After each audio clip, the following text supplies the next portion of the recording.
কাঁদছিস কেন জান? তোকে ছেড়ে যেতে গিয়ে আমার খুব ভালো লাগবে। যেতে হবে তো। একেবারে নিজের করে পাওয়ার জন্য একটু দূরত্ব না হয় সহ্য করলাম। দূরত্ব যেদিন শেষ হবে সেদিন তো এক হবই।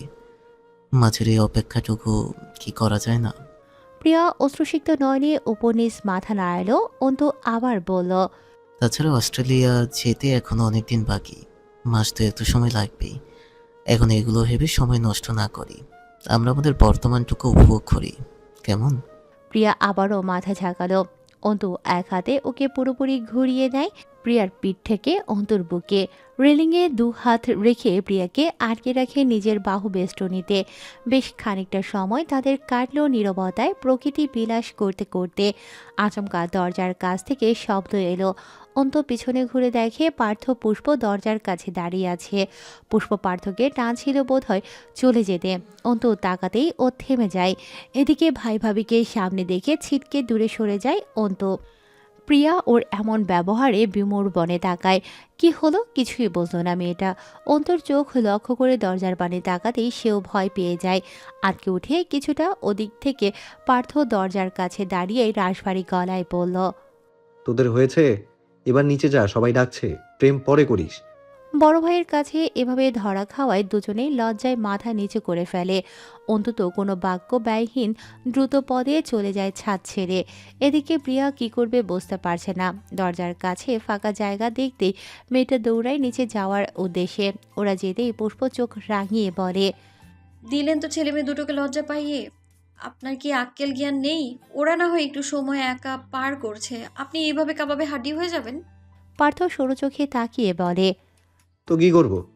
দুটো কত পেকে গেছিস দেখিস না? বাড়িতে এত মানুষ, ওরা এখানে প্রেম করছে, আশ্চর্য। এখন তো আশ্চর্য হবেই। বলে না, নিজের বেলায় 16 আনা আর অন্যের বেলায় 4 আনা। আপনিও ঠিক তাই। নিজে যখন সবার সামনে প্রেম করতে চান তখন আপনার লজ্জা করে না?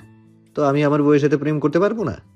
দুজন কথা বলতে বলতে ছাদের কোণায় এসে দাঁড়িয়েছে। পুষ্প তপ্ত শ্বাস ফেলল। ওনার সাথে ইদানিং তর্কে পারা যায় না। গম্ভীর মানুষটা পুষ্পর সামনে এলে বোধহয় বাচ্চা হয়, নয়তো তার মুখের তালা খুলে যায়।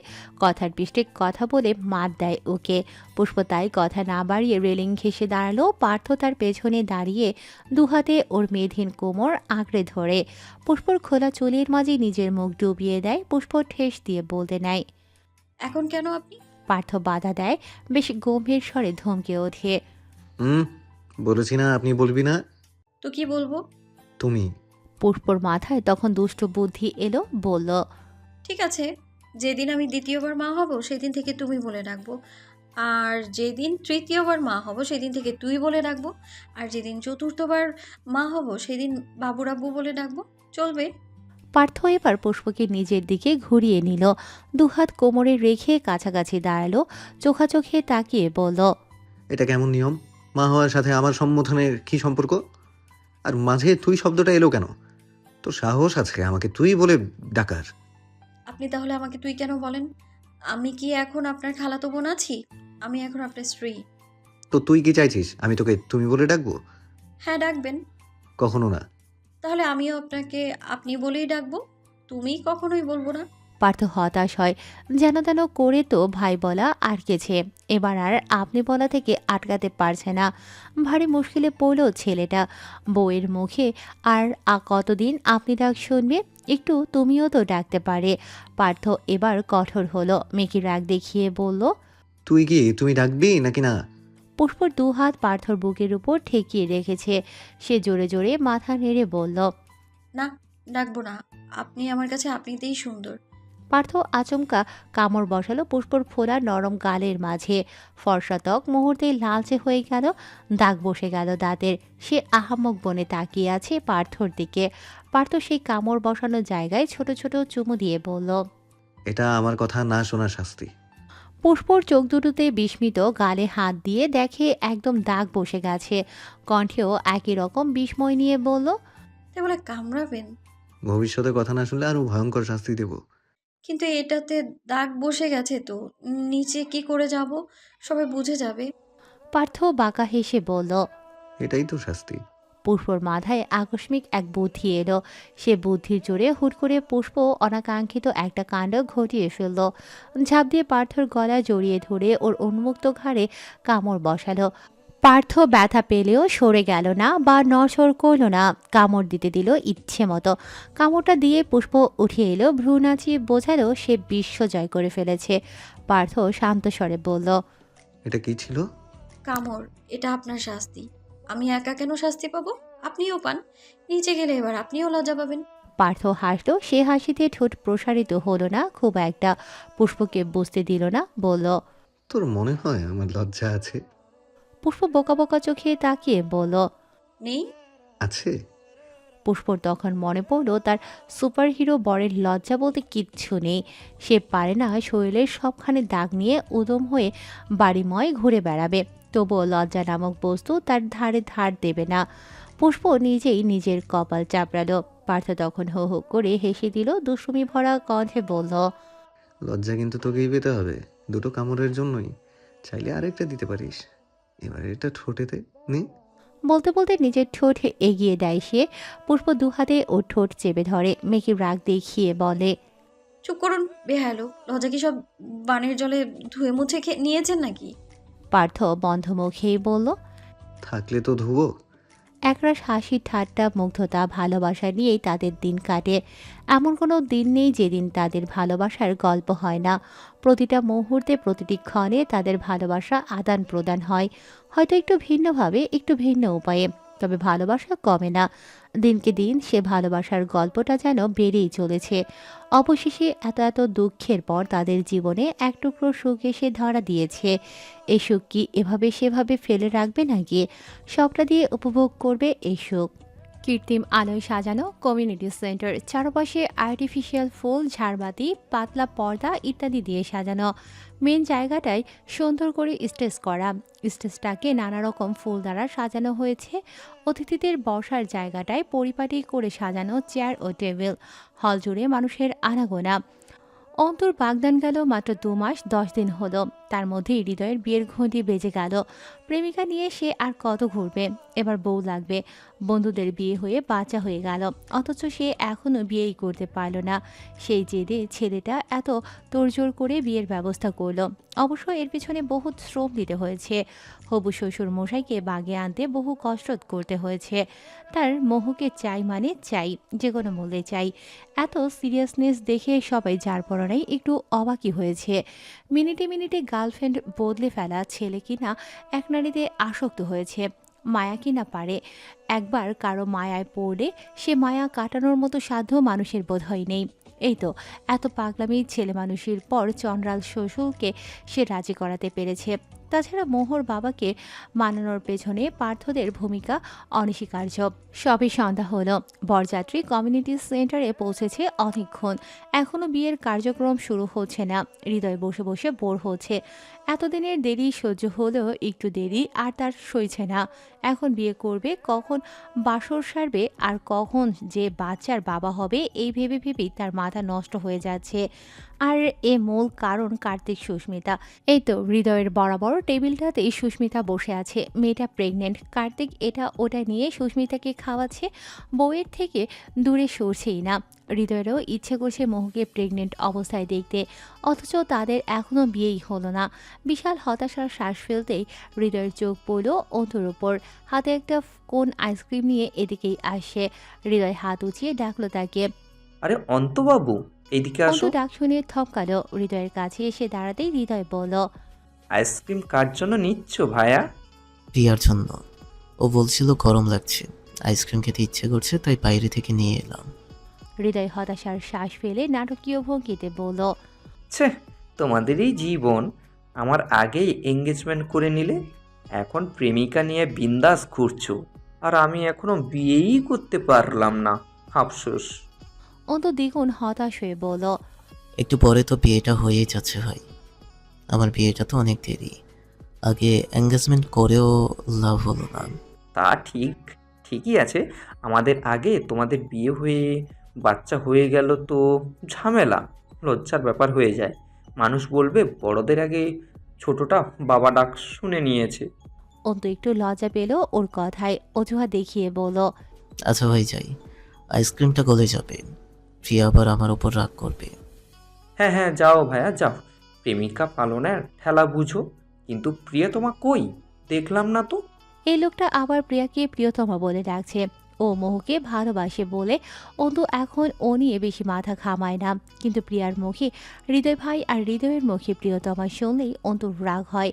সে রাগ চেপে খানিক চিড় বিড়িয়ে বলল, ভাই, ওকে প্রিয়তমা ডাকবেন না প্লিজ, প্রিয়া নামটা বেশি সুন্দর, শুধুই প্রিয়া ডাইকেন। আসি, আইসক্রিম গলে যাচ্ছে। হৃদয়কে আরও কিছু বলার সুযোগ না দিয়ে অন্তু চলে গেল সামনে থেকে। ছেলেটা ফ্যাল ফ্যাল করে চেয়ে রইল, তখনও কিছু বলতেও পারল না। এমন সময় এলো রকি। হৃদয়ের পাশে ধপাস করে বসে পড়ল। হৃদয় এবার অন্তুকে ভুলে রকিকে জিজ্ঞেস করলো, এতক্ষণ কই ছিলি ভাই? বোর হচ্ছি আমি, এক একজনের সাথে ছবি তুলতে তুলতে কাহিল হয়ে গেছি। রকি আয়েসি ভঙ্গিতে বসে পড়ল। ছবিয়া কল করেছিল। হৃদয় চোখ দুটো মার্বেলের মতো বড় বড় করে বলল, সোফিয়াটা আবার কে? ইনারার সাথে তোর ব্রেকআপ হয়ে গেছে নাকি? হোপ বেটা, ওর ফুল নেম মিনারা সোফিয়া। আগে না বললাম মনে নেই? ও তাই বল, আমি ভাবলাম বন্ধুর আমার নারী দোষ আছে। রকি সরু চোখে তাকিয়ে বলল। আমাকে কি তোর বন্ধু ভাবিস? হৃদয় অবাক হয়ে বলল, তো আমাকে তুই কি ভাবিস? আমি মেয়েবাজ? সেটা আবার বলতে হবে? দেখ ভাই, মেয়েবাজ ছিলাম মানছি, কিন্তু এখন আমি এক নারীতে আসক্ত পুরুষ। ভুলেও মোহজানের সামনে এগুলা বলিস না, নয়তো আজ বাসর ক্যান্সেল। বেশ বেদনার সাথে কথাগুলো বলল হৃদয়। দুঃখী দুঃখী মুখ করে রাখলো। তখন ওদের পাশে এসে বসলো পার্থ আর অর্ণব। দুজন বসতেই হৃদয় মুঠ বদলে মুখে বিরক্তি নিয়ে বলল, কি ভাই, কই থাকিস? আমাকে রেখে তোরা এদিক ওদিক ঘুরছিস। এদিকে সব্বার সাথে কথা বলতে বলতে আমার হাল একদম বেহাল। পার্থ পায়ের উপর পা তুলে আয়েশ করে বসে বলল, বউ সামলে এলাম। ও, আমার তো মনেই নেই আপনারা মহাপুরুষ। বউ ছাড়া হাগু করতেও যান না, তা বউ ছাড়া এখানে এলেন কি করে? অর্ণব সামনে ইশারা করে বলল। বউকে সামনে রেখে এখানে এসেছে। ওরা সামনে তাকাতেই দেখলো পুষ্প আর স্নেহা এক জায়গায় বসে বসে গল্প করছে খুব মন দিয়ে। এতক্ষণ ছিল না, ওরাই বোধহয় ধরে বেঁধে এনে সামনে বসিয়ে রেখেছে। হৃদয় আরও কিছু বলবে তার আগেই একটা ছেলে বেশ ঘটা করে এসে বসলো হৃদয়ের পাশে। অর্ণবকে ঠেলে হৃদয়ের সাথে ঠেসে বসলো। অর্ণবের মেজাজ চোটেও কিছু বলল না বিয়ে বাড়ি বলে। ছেলেটা এসেই হৃদয়কে এক হাতে জড়িয়ে ধরে বলল, ভাই কংগ্রাচুলেশন, আমাদের রেখে বিয়ে করে ফেলেছিস। বিবাহ জীবনে তোর ভালো কাটবে না দেখিস। হৃদয় চিরবিড়িয়ে বলল, শালা অভিশাপ ওঠা, বিয়েটা করতে কম কাঠখড় পোড়ায়নি, এরপর আবার খড় পোড়াতে হলে তোর জীবনও যাতে নরক হয়ে যায়। ওদের অভিশাপের মাঝে বাকি লোক নীরব দর্শক। একটু কথা বলার পর যা বুঝলো ছেলেটার নাম রিজভি, হৃদয়ের মামাতো ভাই। ছেলেটা পার্থদের সাথেও পরিচিত হয়ে নিল। ওদের কথার মাঝে হঠাৎ রিজভি বলে উঠল, ভাই বিয়েটা তো করে ফেলেছিস, এবার এই বড় ভাইটার ব্যবস্থা কর। হৃদয় বেশ আনন্দ নিয়ে বলল, তো বিয়েটা কর না, মেয়ে দেখবো নাকি? আমার অনেক এক্স আছে, সবগুলোই সুন্দরী। ছেলেটা হেসে বলল, দূর, তোর এক্সের টাইম আছে নাকি? আমার এখান থেকে মেয়ে পছন্দ হয়ে গেছে, তুই শুধু নাম আর পরিচয়টা বলে দে, বাকিটা আমি দেখে নিব। হৃদয়ের প্রশ্ন করার আগে ছেলেটা হাত উঁচিয়ে সামনে দেখিয়ে বলল, ওই যে রেড কালারের শাড়ি পরা মেয়েটা বসে আছে, ওইটা। মেয়েটা কিন্তু দারুণ দেখতে, অনেক সুন্দর। কে রে ওটা? আগে তো দেখিনি, নাম কি?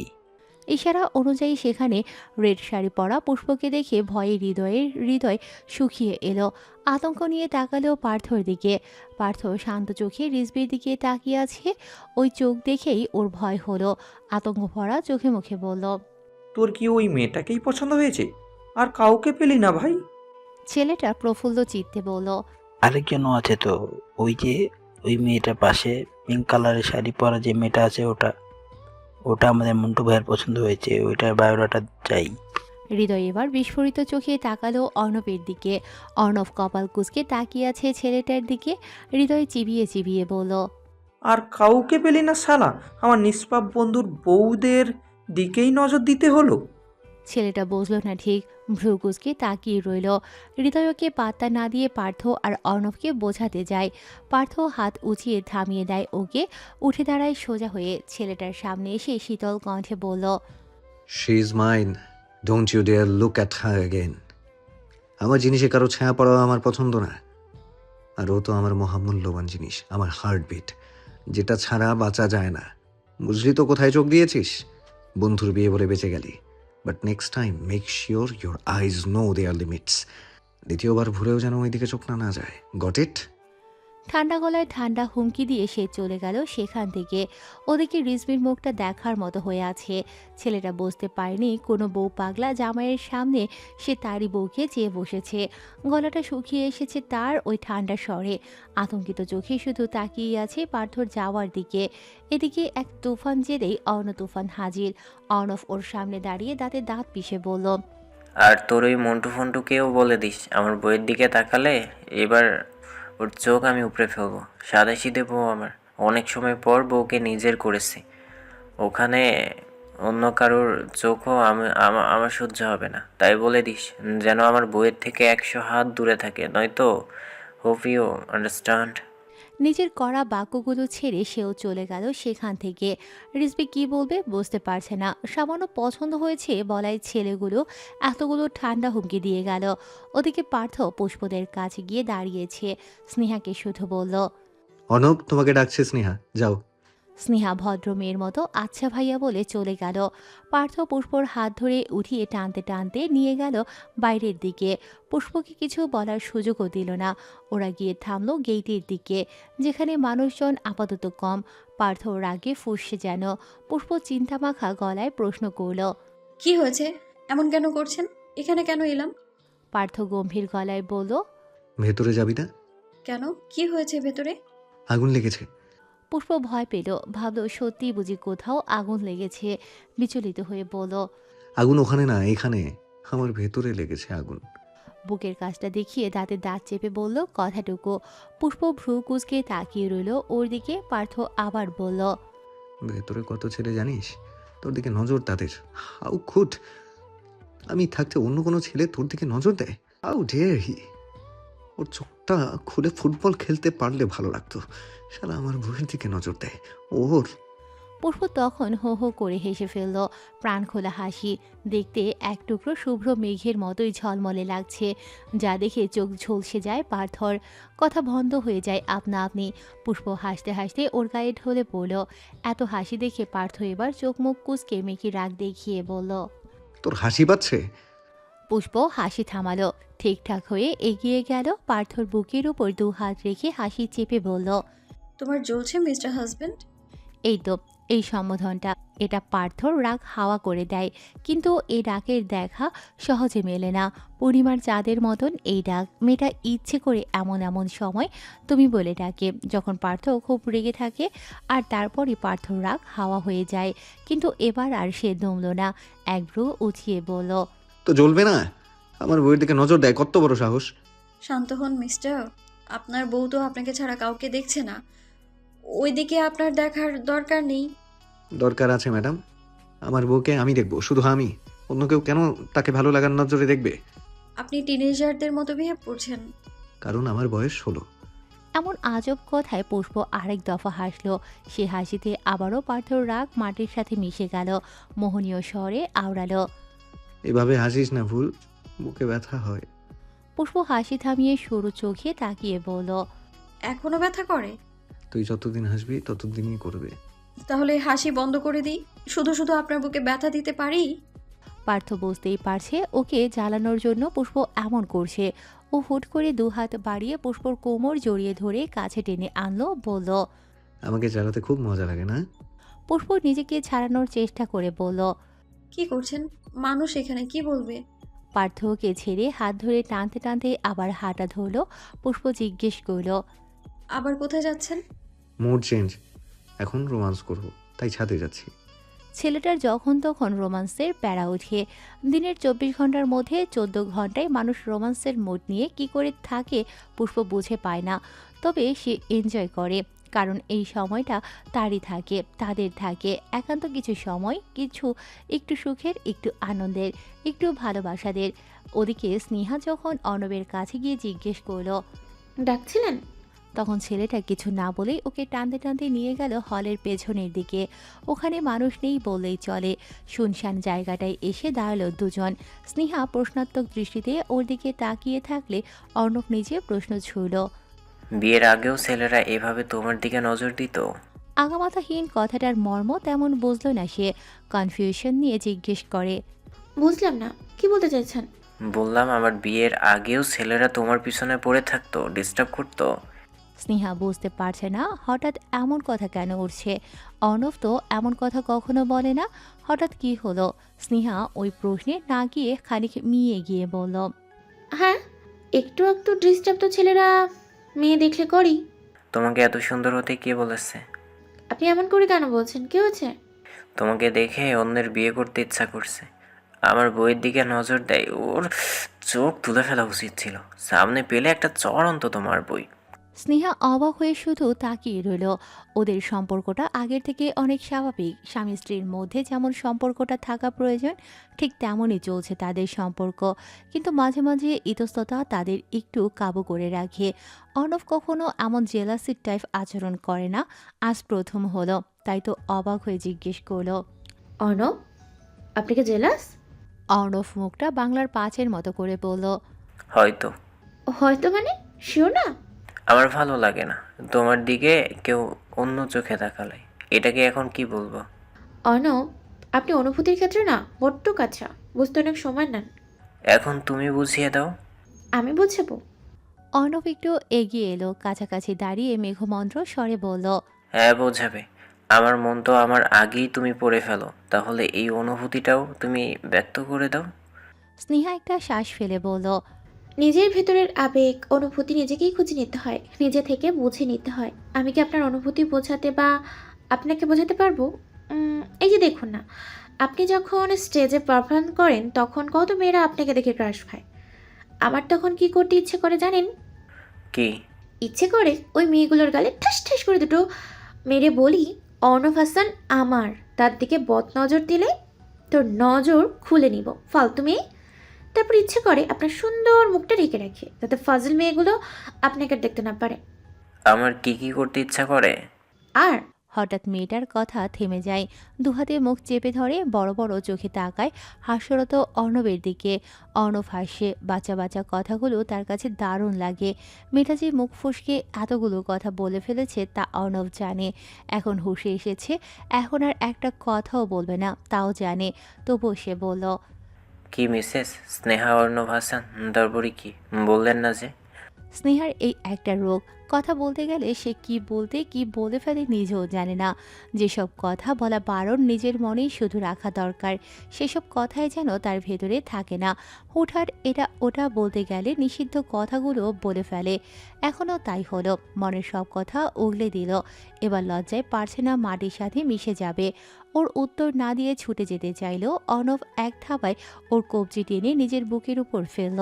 দুহাতে আষ্টে পিষ্টে জড়িয়ে ধরে বলল, এত লজ্জা কেন আপনার শুনি? কথাগুলো যখনই বলেই ফেলছেন তাহলে শেষ করেন, আমি মন দিয়ে শুনবো, প্রমিস।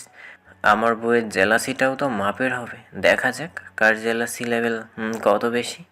স্নেহা অর্ণবের বুকের মাঝেই চোখ মুখ খিচে বলল, আমার মজা লাগছে, ছাড়ুন। এতটুকু বলতে গিয়েও কণ্ঠ কেঁপে উঠল স্নেহার। অর্ণব শব্দ করে হাসলো, ওকে আরো শক্ত করে চেপে ধরে বলল, তুমি এত মিষ্টি কেন স্নেহাময়ী? আমাকে তুমি এভাবে কাবু করে নিলে, তুমি বড্ড অন্যায় করে ফেলেছো মেয়ে। এবার শান্ত স্বরূপ আমাকে তোমার সারা জীবন সহ্য করতে হবে। স্নেহা শান্ত হলো, মনে কেমন প্রশান্তের শীতল স্রোত বয়ে গেল। ছটফট না করে হাত দুটো বাড়িয়ে অর্ণবের পিঠে রাখলো, মায়াভরা কণ্ঠে বলল, শাস্তি যদি স্বয়ং আপনি হন তবে সে শাস্তি আমার সারা জীবনের জন্য চাই। প্রাপ্তির খাতায় আপনি না হয় শোক জড়ানোর শাস্তি হয়েই রয়ে গেলেন। নানা রকম ফুল দিয়ে সাজানো কক্ষে লাল টুকটুকে বউ হয়ে বসে আছে মোহ। হৃদয় নামক এক বখাটে মেয়েবাজ বিগড়ে যাওয়া ছেলের বউ, যার মাঝে এক অসভ্য ছেলেকে বদলে সভ্য করার অদম্য গুণ আছে। আজ থেকে সে তার অর্ধাঙ্গিনী।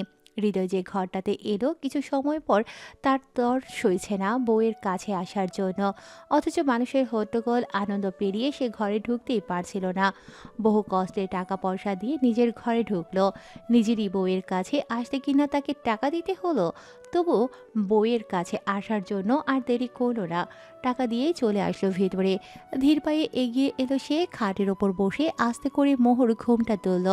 মোহর স্নিগ্ধ মোহনীয় মুখটা দেখে সে বুকের বাঁ পাশে হাত রাখলো, চোখ বন্ধ করে ধপাস করে শুয়ে পড়ল বিছানায়। মোহ হাসলো তার পাগলামিতে। হৃদয়ে আবারও উঠে বসে মেয়েটা এখন তার বউ ভাবতেই শরীরে শিরা উপশিরায় শীতল স্রোত বয়ে যায়। সে এগিয়ে মোহর কপালে ঠোঁট ছুঁয়ে দেয়, এরপর ফোলা গাল দুটোতেও ঠোঁট ছোঁয়ায়। মোহনীয় স্বরে বলে, তুমি এত সুন্দর কেন জান? মোহ হেসে বলল, তোমার চোখ সুন্দর তাই। এতকাল তো আমার চোখ সুন্দর ছিল না, তুমি আসার পরই কেন হলো? তার মানে তুমিই সুন্দর, লাগামহীন সুন্দর। তোমার চোখে আমি তোমার প্রেম, তাই আমি সুন্দর। শুধু কি প্রেম, তুমি তো আমার ভালোবাসা জান। তোমার ওই মোহনীয় রূপ আমাকে বারবার ঘায়েল করে। তুমি মনের ভেতরটা বড্ড বাজেভাবে দখল করে রেখেছো। একটু জড়িয়ে ধরবো জান, অনুমতি দাও প্লিজ। মোহ দুষ্টুমি করে বলল, যদি অনুমতি না দিই তো কি করবে? ঝাঁপিয়ে পড়বো, সাহস আছে? দেখবে। দেখবে বলে আর সময় নিল না, সত্যি সত্যি ঝাঁপিয়ে পড়ল নববধূর উপর। শুরু হলো আরও দুটো মানুষের একসাথে পথ চলার গল্প, দুটি মন একত্রে মিলনের গল্প। প্লে বয় খ্যাত হৃদয়দের জীবনেও এমন মোহদের আগমন ঘটুক, তাদের জীবনেও এমন ভালোবাসা আসুক যেমন ভালোবাসায় তারা নিজেদের জীবনের নতুন সূচনার সূত্রপাত ঘটাতে পারে। প্রমাণ হোক কোনো নারীত্বে আসক্ত না হওয়া প্রেমিকটাও এক নারীতে আসক্ত হয়ে এক জীবন কাটিয়ে দিতে পারে। হৃদয়ের নতুন পথ চলা সুন্দর হোক, মোহ তার পূর্ণতার পরিপূরক হোক। প্রকৃতি রং বেরঙের সাজে সুসজ্জিত, গ্রীষ্মের প্রচণ্ড দাবদাহে আর রৌদ্রের তাপে চারপাশে ঝলসে গেলেও গাছের ডালে ডালে ফুটে থাকা বাহারি ফুলগুলো যেন এক ছাটাক শান্তি ছড়িয়ে দিচ্ছে প্রকৃতির বুকে। কৃষ্ণচূড়ার আগুন লাল রং, জারুলের বেগুনি থেকে নীলচে বর্ণ, লাবণ্য মিশ্রিত সৌন্দর্য, আর অমল দাসের ঝুলন্ত হলুদিয়া ফুল, সব মিলিয়ে প্রতিটি রাস্তার মোড়ে মোড়ে ছড়িয়ে পড়েছে মুগ্ধতা আর রঙের উচ্ছ্বাস। তাই তো এত গরম হওয়া সত্ত্বেও বিয়েবাড়ির মহল কেমন ফুরফুরে, হই হুল্লোড়ে মেতে আছে চৌধুরী বাড়ি। দীর্ঘ 5 বছর পর বাড়িতে অনুষ্ঠান হচ্ছে, বিয়ের অনুষ্ঠান। বাড়ির মেজ ছেলে আয়ান অন্ত চৌধুরীর বিয়ে। 5 বছরের অপেক্ষার পর অবশেষে তার অন্তঃপ্রিয়া হতে চলেছে তার অর্ধাঙ্গিনী। আর মাত্র কিছু সময়ের অপেক্ষা। বর্তমানে অন্তকে স্টেজে বসিয়ে রেখে পার্থরা বসে আছে বাইরে। ছেলেমেয়েগুলো কাজ করতে করতে কাহিল, এখন একটু বসেছে, একটু পর আবার দৌড়াদৌড়ি করতে হবে। 8টা চেয়ার নিয়ে গোল হয়ে 8 জন বসে আছে, সবার মাঝ থেকে হৃদয় হঠাৎ গরমে হাঁসফাঁস করে উঠল। উফ, বাল, এত গরম কেন? এখন তো রোদও নাই, তবু এত গরম। মোহ তেতে উঠল হৃদয়ের কথায়। মুখের ভাষা ঠিক করে কথা বলো হৃদয়। তোমার জন্য আমার ছেলেটা বেয়ারা হয়ে যাচ্ছে। কথায় কথায় গালাগালি করো কেন? ছেলেটাও হচ্ছে তোমারই মতো। বউয়ের রাগী মুখ দেখে একটু আমতা আমতা করল সে, বিড়বিড় করে বলল, আমার ছেলে তো আমার মতোই হবে, তাই না? শুধু বিড়বিড়ই করল। গলা উঁচু করে বউয়ের ওপর আর কিছু বলতে পারল না। তখন কোথা থেকে ছুটে এলো গোলুমোলু দেখতে 3 বছরের এক বাচ্চা মেয়ে। দৌড়াদৌড়ি করে ঘেমে গেছে একেবারে, টসটসে গাল দুটো লাল হয়ে আছে। মেয়েটা হৃদয়ের কাছে এসে কেঁদে কেঁদে বলল, চাচু, চাচু, লিট ভাইয়া আমাকে তুমু দিয়েছে। হৃদয় মেয়েটার আধো আধো স্বরে বলা বাক্য বুঝল না। সে ওর টুসটুসে গাল টেনে বলল, কি হয়েছে সিকধা মামনি? লিড ভাইয়া কি করেছে? অরণ্যা আহমেদ স্নিগ্ধা, অর্ণব স্নেহার মেয়ে, বয়স 3-এর কোঠায়। পিচ্ছি মেয়েটা হাত নাচিয়ে নাচিয়ে বলল, লিট ভাইয়া আছে না, ভাইয়া আমাকে তুমু দিয়েছে। হৃদয় তবুও বুঝল না। পাশে বসা পার্থ ওকে টেনে কাছে আনলো, স্নিগ্ধার এলোমেলো ছোট চুলগুলো গুছিয়ে দিয়ে বলল। হৃদ ভাইয়া তোমাকে চুমু দিয়েছে মামুনি? স্নিগ্ধা উপনিস মাথা নাড়ালো ঘন ঘন। অর্ণব এর কথা শুনে বড় বড় চোখ করে বলল, দেখছিস বাবার মতো ছেলে হয়েছে। এই হৃদয়, তোর ছেলেকে এতটুকু বয়সে পাকিয়ে দিয়েছিস। আমার মেয়ের থেকে দূরে রাখ ওকে। কত বড় সাহস আমার মেয়েকে চুমু খায়। সেদিনও আমার সামনে আমার মেয়েকে চুমু খেয়েছে তোর ছেলে। হৃদয় উল্টো মেজাজ দেখিয়ে বলল, 100 বার খাবি। তোর মেয়েকে আমার ছেলের বউ বানাবো। চুমু খেলে সমস্যা কি, হ্যাঁ? অর্ণব পা দিয়ে ওর চেয়ারে লাথি মেরে বলল, একদম নজর দিবি না আমার মেয়ের দিকে, তোর ছেলের সাথে আমি মেয়ে দিব না। এবার তেতে উঠল স্নেহা। থামবেন আপনি? বাচ্চা মেয়ে কী সব বলছেন? ও কি শিখবে বলুন তো? অর্ণব চুপ হয়ে গেল, কিন্তু চোখে চোখে আরেক যুদ্ধ চলল হৃদয়ের সাথে। তখন পুষ্প স্নিগ্ধাকে নিজের কোলের উপর বসিয়ে নিল, ফোলা গালটাতে চুমু দিয়ে বলল,